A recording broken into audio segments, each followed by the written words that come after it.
Right, we are live. Welcome. Thank you, Charlotte.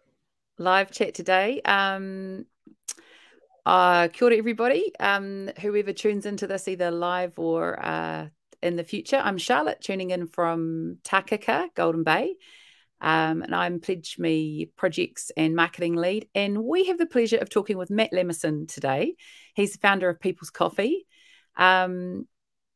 Before we get talking about you, Matt, I just wanted to let people know that People's recently did an equity crowdfund with us in January, raising $280 for $640.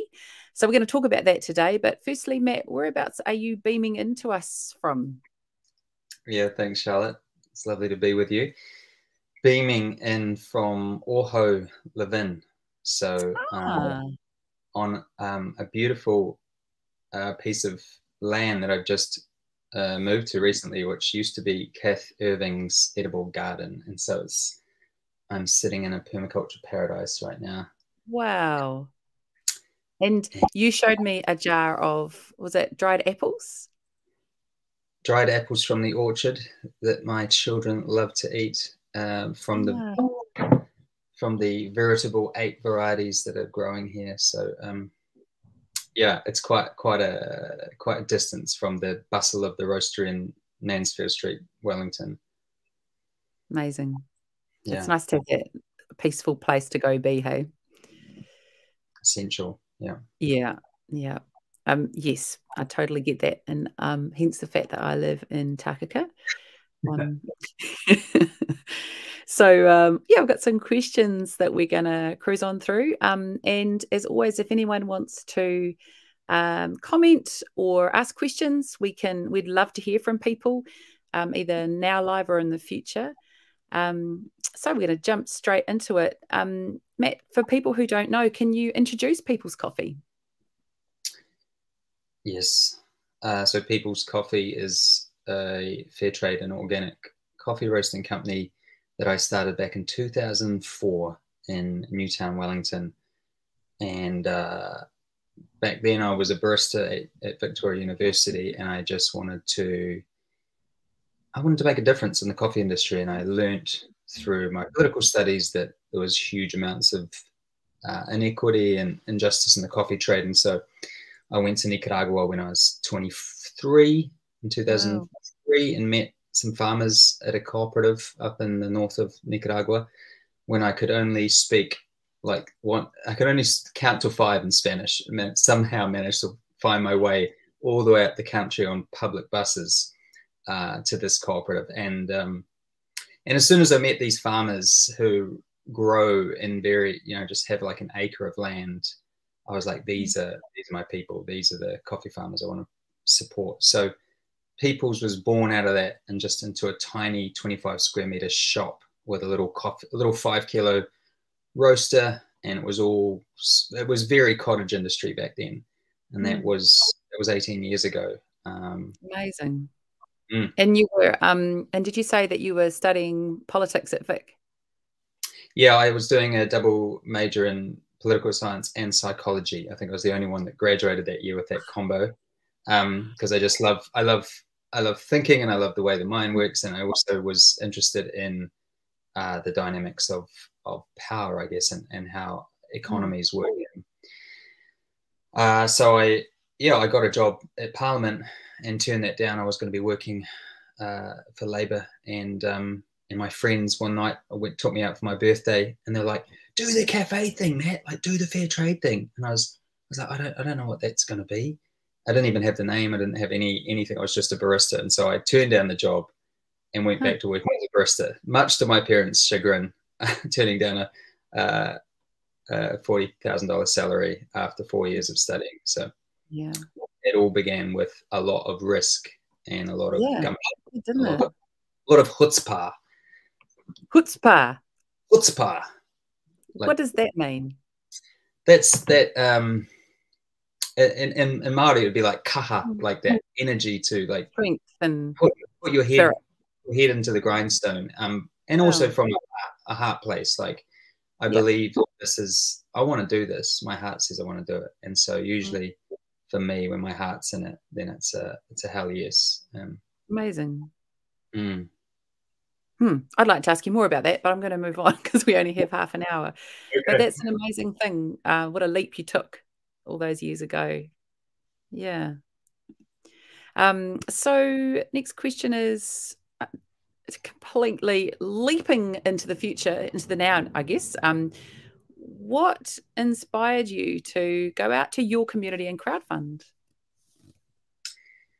Yeah, I think uh, we'd been, as a small company, we'd been bootstrapping the business growth through profits and Mm, essentially me reinvesting in the company. And after that goes so well if you're also not putting in loads more capital if you don't have access to it yourself, which I didn't. And I think as a company, People's has always been we've always there was a part of us was felt like an NGO, like we're a mm, charity, like we're here doing this good stuff in the mm, world, but we're actually not making enough of we're not growing fast enough to be profitable enough to actually do the shit that we want to do. And mm, so, and it was also all on me. Like I was the 95% shareholder back then and so the question was, do we get other equity firms involved?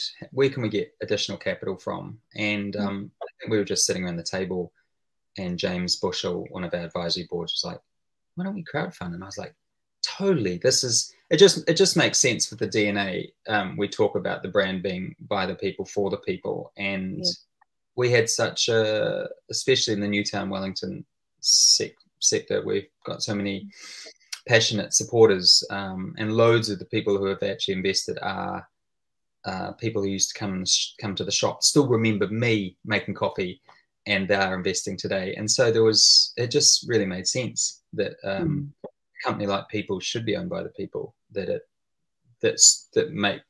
buy the beans and enable us to do what we do anyway.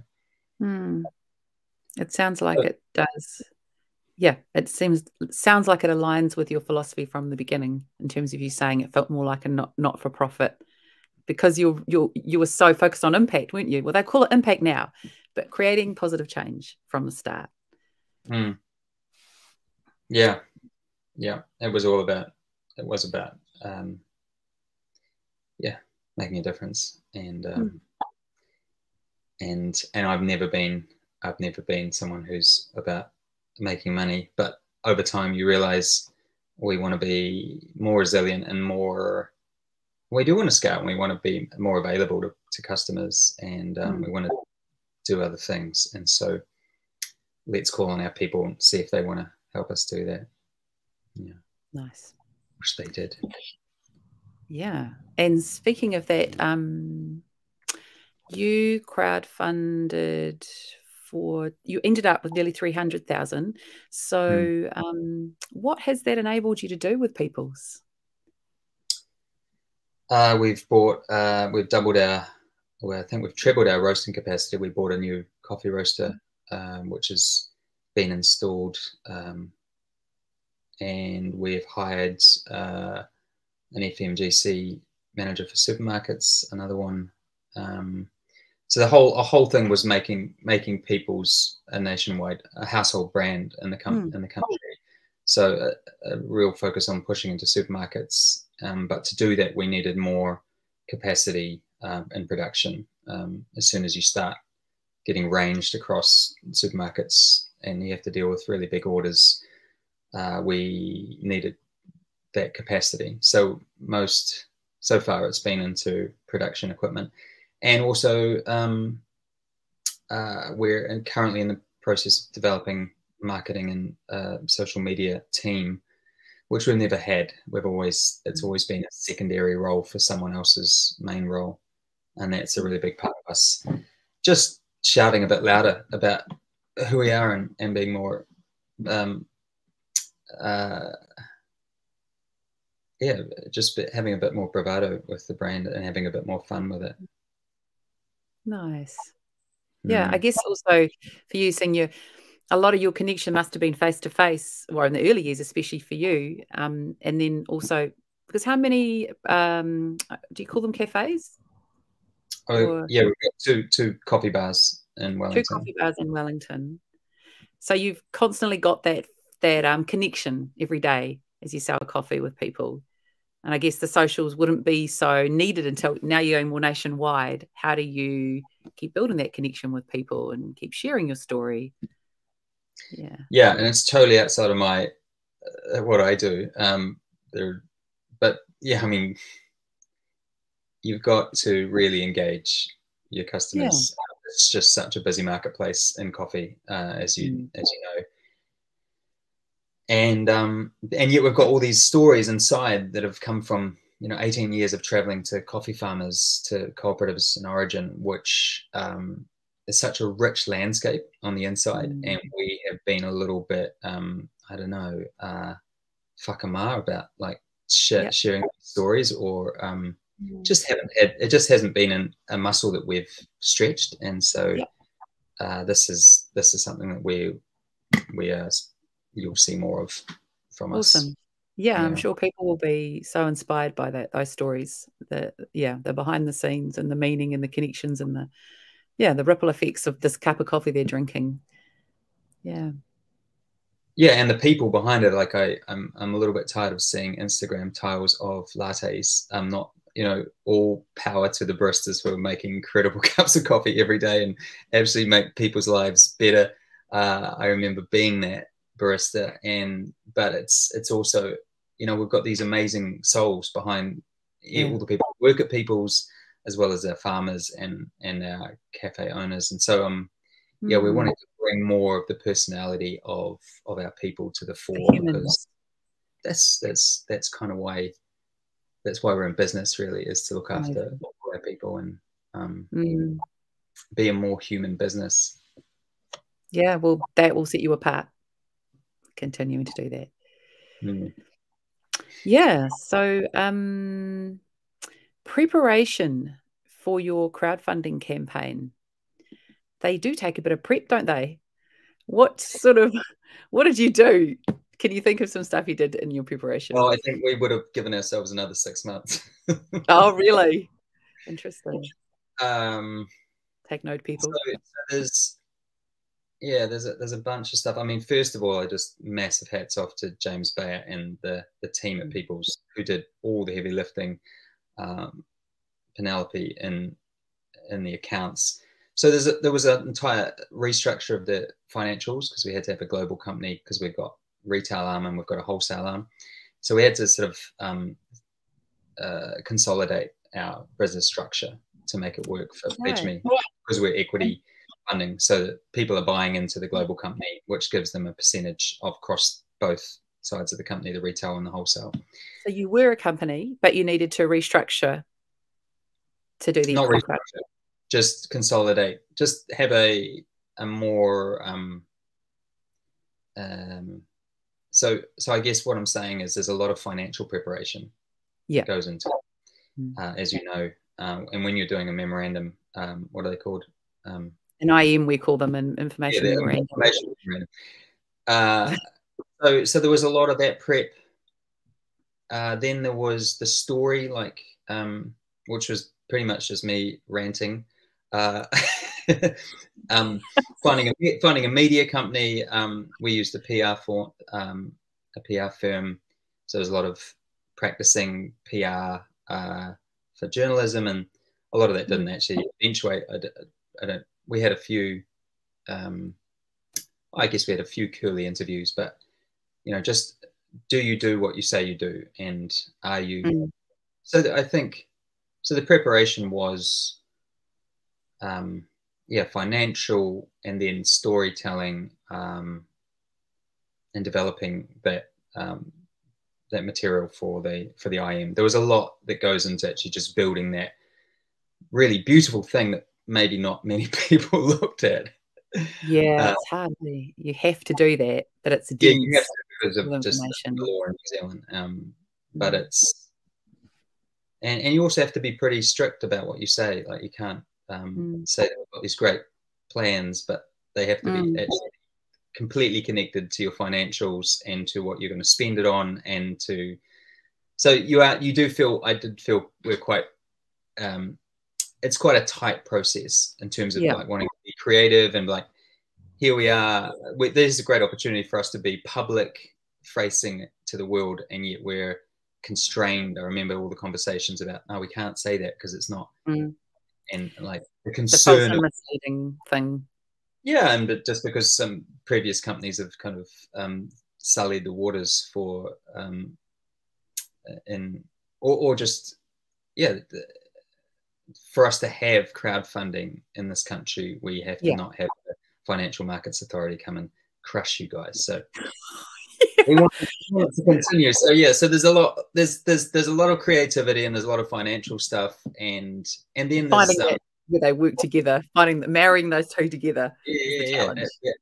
And we had some really good creative sessions as a board. Like, all right, how can we play with and dance with this thing, and not feel like we're just being kind of strong-armed into a one shape. So it was just a whole new learning process of what are the markets requirements, the financial markets requirements, and then how creative can we be. And so I think if we'd had a bit longer, we would have probably just done a bit more guerrilla type advertising, or just had more time to execute some things. Yeah, cool. Good learning, hey, in case you do this again one day. Okay. Okay, so next question is, you did all this prep, put all this work in, and then you launched. And what happened when you launched? I'm asking because sometimes they can blow up. Sometimes we launch and then it's not a lot happens. And what happened for you?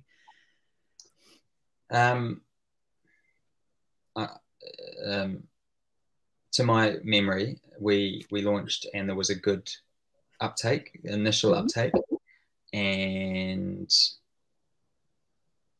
then we just didn't get any mainstream media.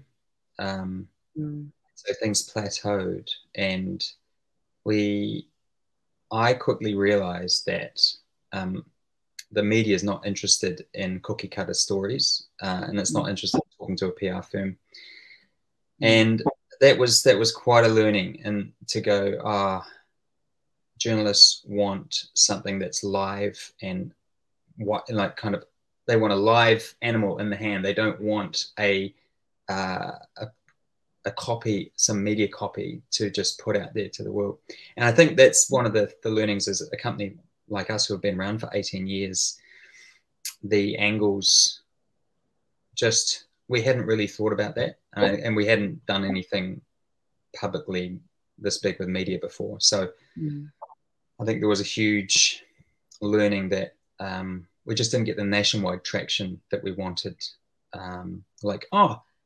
Here's one of the few coffee companies in the country who's actually going to its people to get investment rather than selling to a multinational. Surely that's a good story, and so surely we're going to be interested in that. But we missed that. We missed the angle on that, and I think, I think it probably needed me to be a lot more personally engaging with media, and it just a bit rawer, or we needed to have a lot more time. We also kind of came in as the market was tanking as well, in terms of the economy and people's willingness to, everything was going down, from house prices to, people were tightening their belts, and we kind of hit, because we initially started with a $500,000 minimum, and then we had to actually pull the campaign at a point and go, okay, it's more important for us to actually get this thing over the line, and get to a level where we can grow and we can actually deliver on our investment, versus trying to hit these ideal targets. So there was some reality checking that the market was just like, nah, you're not going to get $500,000 from us right now. And some big learning there, what you're saying for people in the future watching this, or people live. the reality of equity crowdfunding and the importance of your minimum target that you set, the reality of trying to get some media love, to get the media really genuinely interested in your story. Because in your case, it really was an interesting story. And how do you attract in those journalists? And I'm sure they will be out there. There are journalists out there looking for these stories of authenticity and people who are genuinely passionate about making a positive difference. But how do you prepare so you can actually have your messaging right to attract those journalists? Where are they? Or, I mean, they're everywhere, these journalists, but yeah. So my advice would be, don't just rely on your PR company. You need to do your own. You need to touch your own people and develop those relationships. And I mean, I just remember back in 2005 when Peoples blew up, and I was the face of it, and there was media everywhere, and I couldn't put down the phone, and that stuff kind of only happens almost once in a blue moon, when it's really genuine and it's just really honest and it's really authentic, and everyone can smell that. And I think coffee companies, there's so much talk in specialty coffee, and it's can be a bit yawny maybe, and basically the media stories are all about price, like the price of coffee going up and down. That's what gets traction. Like, Kiwis want to know, why are we paying more for our coffee, and like, what's the problem here, and who's going to offer the cheaper product, because we're so want a deal as Kiwis. So you got to mess with it. I think that's what I would do again, is just mess a bit more and have a bit more fun. And you said you had to make that really tough call, didn't you, midway through, and go and park the $500,000 one and then go in with a lower minimum target. But then the investors, they came through and you managed to get there. And so it was worth doing it, but it would have been really hard to make that call. Yeah, because you lose or we lost, you have to scrub the base clear. You don't get to drag those people over. And so that was the big call. It was like, will we lose half of them? And we did survey everyone, and we just had to make a gamble, but a guess based on our surveys. And people were like, yep. And we did lose. We lost some. We gained some. We got some higher pledges from some people when we went back in. We got some lower pledges from the same people. So it was a total mixed bag. And one of my favorite things I did during the campaign is I just grabbed I got hold of people's Instagram, and I just went around cafes. I hit up a few of the people who had pledged already and said, would you be keen to have a coffee with me, and just tell everyone why you pledged for Peoples. Were they lives? They were just pre-recorded for Instagram. Pre-recorded videos under a minute. And what I learned from that is that everyone had such a different reason. Some people were investing because they're like, I don't care about making any money here. I just love you guys, and I just want to give you $1,000, and I believe in the brand.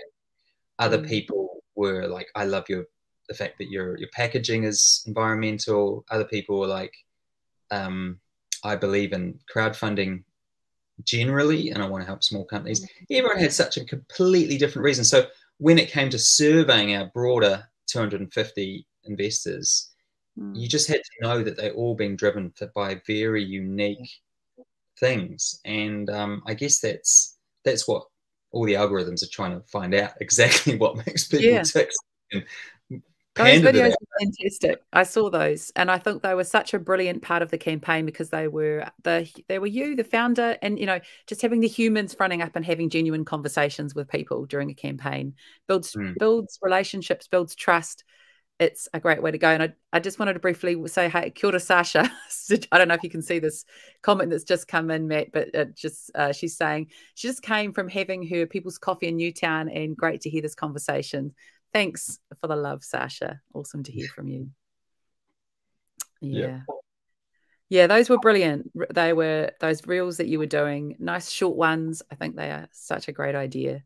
And as you said, really good learning for you, to learn about that motivation. Totally. Okay. All right. The next question is what were the hardest parts of crowdfunding for you, and how did you work through them? And we might have already talked about that. Got anything to add to that? Yeah, I think the hardest thing personally was just the lack of media traction, the frustration with working with, just hoping that both our PR company would crack something and that our other own personal leads would lead to something that were. And I think this is that whole thing, when people have this fantasy thinking or this wishful thinking, we're hoping something might blow up, and just, I think, just realizing that a lot of this, you're just realizing, oh shit, we don't know how to get this thing activated, and we don't have time. Actually, we have to be quite granular and actually reach out individually to all of our the people who had previously pledged and ask them would they pledge again. So it ended up by being quite a just slow putting our shoulder to the grindstone, calling the amount of like cold calling I was doing. Wow. Called my entire book of people and just said, hey, would you like to buy shares in Peoples? And just getting that granular, and then also learning that actually what makes people want to invest, and they want to know what are they getting from this, because of course there is a sense that, is this just a charity thing, like we're giving you money and we're not going to see anything, like this is what, and learning through that if we did this again, I would be more interested in really wanting to say, hey, in 2 years we are going to start delivering a dividend, or we're going to give you, I think Jeff Kennedy from Prefab ex Lafare said to me, he's like, if you could give me the bank deposit rate, which back then was like 4%, if you could guarantee me that, I'd make a whole lot of noise saying, people, put your money with Peoples, not with the Australian banks. And I thought, even though he's eclectic, crazy guy, I thought it was brilliant. And it just made me go, oh, people, they do want something specific, a clear, what are you going to do, and how am I going to benefit from that? And I think that's what I'd like to be able to say in the future when we crowdfund is, here's what we've done, here's what we're going to do. We're actually looking for this significant thing, and we also want to give you, and just to treat it more like real world business. And I think so that we could attract maybe some heavier hitters alongside the everyday coffee drinkers. But I also think I love the fact that we've got 230 odd people who are not big time investors. Probably there's only a couple of wholesale investors in our group, and I love that we've attracted those sorts of people. And so who knows what the future is with that mix. But I've definitely learned a lot about what is the value proposition when you're asking people to put their hard-earned cash into your hand. Wow. Was that frightening, calling people one-on-one? Oh, I mean, it's like anything, when you're putting yourself out there, it's just about asking the question, and whatever emotions you're feeling at the time. Sometimes I pick up the phone, I'm feeling terrible today. It doesn't matter. Just feel the feeling, do the action. At the end of the day, you've called 10 people, and you can give yourself a pat on the back. And yeah, you just learn when you're the front of a company, you've got to act, or anyone starting any business, you just have to act no matter how you're feeling, and your actions will create outcomes. And if you keep acting enough, you get this higher probability of shit happening. So that's what I do. Just pick up the phone, start calling, doodle on the page while I'm drawing, enjoy myself, ask them about their lives. It's a great way to have a chat to people you haven't spoken to for 5 years in the coffee industry. Great. I love that advice. That I want to make that into a reel, what you just said, quite frankly. Right. Okay. So next question. What did you most enjoy about crowdfunding? Yeah, I did enjoy meeting old customers from 18 years ago. I enjoyed the passion of people that have for the brand. It was just, it was like bringing me back to my 25-year-old self when I was starting this thing out, and reconnecting with that energy of, you know, people still believe in this thing in the way that sometimes you forget your own belief. Like, literally, the Rene, our roaster at Peoples, is still one of the most passionate people about why we exist. If you want to hear the Fair Trade 101 or like Raison d'Être, talk to Rene, because and so I felt that from other people, and I love seeing millennials and the next generation being like, yeah, Peoples, and they have such a different take on it than I did when I was the Fair Trade preacher back in, you know, on my soapbox back in the day. And the fact that the brand still has resonance for people in a slightly different way. And that's what I'm really curious about, is how people can use a brand like Peoples to go beyond just fair trade and be about the current issues of the time, the environment, about, you know, how do people, how do we find good work in an industry that's being smashed by COVID, hospitality, and how do we look after, you know, what decisions should we be making as a company now based on our current reality? So I just enjoyed the up-leveling of the brand intel that I was getting from people, and I just was amazed at seeing the mobilization of our team, like how much work they pulled off in such a short amount of time. Like, you know, just doing a regular job, like, as well as this, everything else. It's like two full-time jobs for our team and our admin. And so, yeah, and the fact that now we achieve something that means we are growing, and it's exciting for the rest of our company, for people. Amazing.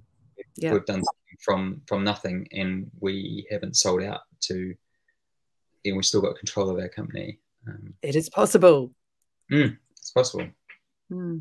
So for people who might be watching this and hoping for some inspiration, thinking about going down the same path with their own companies, what would be your top sort of maybe 2 pieces of advice, if you could think of those? I mean, it must be hard to summarize it, but 2 key pieces of advice for people thinking about going down this road.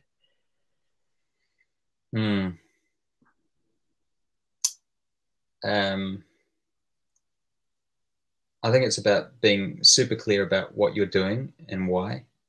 Like, there was, I quite, at the same time, there was the milk company raising funds for Holy Cow? Happy Cow Milk. And I just love the fact that this guy had really, you know, he was sitting in front of he had a very clear story to tell, and it was a relatively complex story in some ways, but he was so in it. He lived and breathed it, and every time he sat down, it was very believable, and it was also it was clear. So he had a very clear story, and I think it's a little bit, when you're in startup phase, that's a good opportunity to get super clear on like your mission, and to love on yourself. In our case, 18 years down the track, we're like, yeah, we want to grow, and that's not as compelling a story. Like, we want to have more impact in the world, and so, and you know, I think if we'd had more time, we would have sharpened that, and so that would be the first thing. Just get super clear on what you're doing and why you're doing it. Yeah, nice. Be as passionate as you possibly can. And the other thing would be, you know, just to have fun and be authentic with the media, and to yeah, just to really have fun with, and be authentic to yourself. And I think that really comes across in people's videos, and uh, and I just remember I was having fun when we did the first reel, the whole PledgeMe, the main video. I was like, I dosed on coffee, and I was enjoying, remembering the early days of Peoples, and kind of remembering my younger self, and it was a lot of fun. And I've seen other people do crazy shit, like there was a beer company in was it Australia, where they were like Ned Kelly, and they dressed up with guns and they had shields, and it was just kind of weird and wacky, and it was fun. You know, it was this like, oh, I would want to work at this company, and I'd want to drink their beer, and I want to be around them. So I think, you know, who are you really, and not a facade of who you are.